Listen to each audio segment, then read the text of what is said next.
Thank you, Mr. Speaker. I want to thank my friend and colleague, Congressman Bishop, for his courtesy and for leading this. And as we're here to honor the former First Lady of both Georgia and the United States, Rosalynn Carter.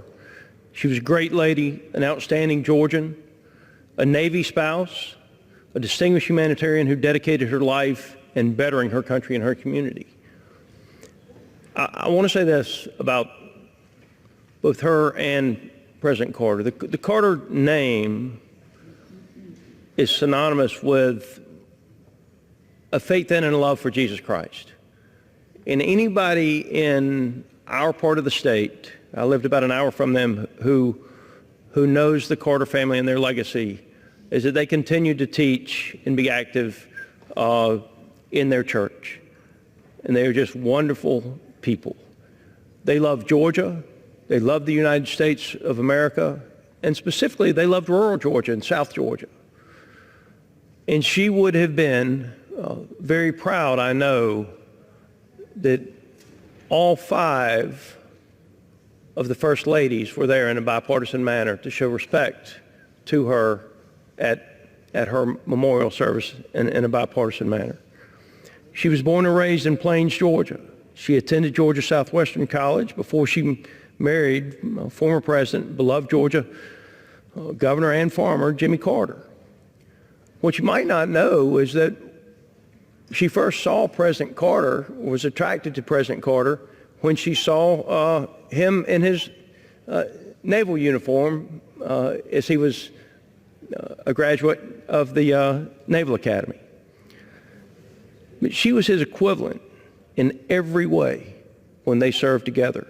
Whether it was as First Lady of our great state from 1971 to 75 or as First Lady of the United States of America.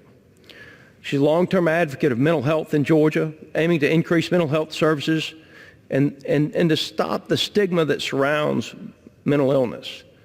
She was appointed to serve on the Governor's Commission to improve resources for the mentally and emotionally handicapped. She volunteered at the Georgia Regional Hospital in Atlanta and was an honorary chairperson for the Georgia Special Olympics. After her husband became President of the United States in 1977, it was Ms. Carter who elevated the role of the First Lady for the generations to come by continuing to work to improve mental health services across the United States. And she actually sat in on cabinet meetings, and if I'm not mistaken, she was the first of the First Ladies to sit in on the cabinet meetings. During her time in the White House, the mental health care was one of her priorities to increase government assistance to the mentally ill. She later became an honorary chair of the President's Commission on Mental Health. After leaving the White House, she co-founded the Carter Center alongside her husband in 1982 to advocate for democracy and peace across the globe and establish mental health programs to collaborate on mental health policy. Her passion for mental health advocacy encouraged her to create the Rosalynn Carter Institute for Caregivers, which addresses issues in caregiving, not just in the United States, but internationally.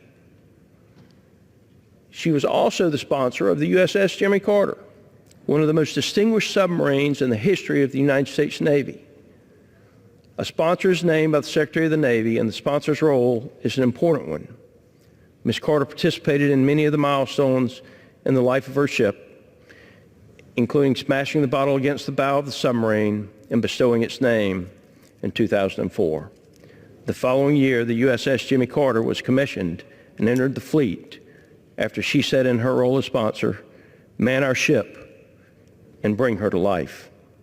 Rosalynn Carter's dedication to public service made her an inspiration to everyone. Our nation is thankful for her grace and bipartisanship as First Lady. Our prayers are with President Jimmy Carter and the Carter family. May we can continue to carry her patriotic legacy as we serve the people of our nation. Mr. Speaker, I want to thank my friend and colleague, Congressman Bishop, for leading this hour. I want to thank the Carter family for their service to this country. And with that, I yield the time.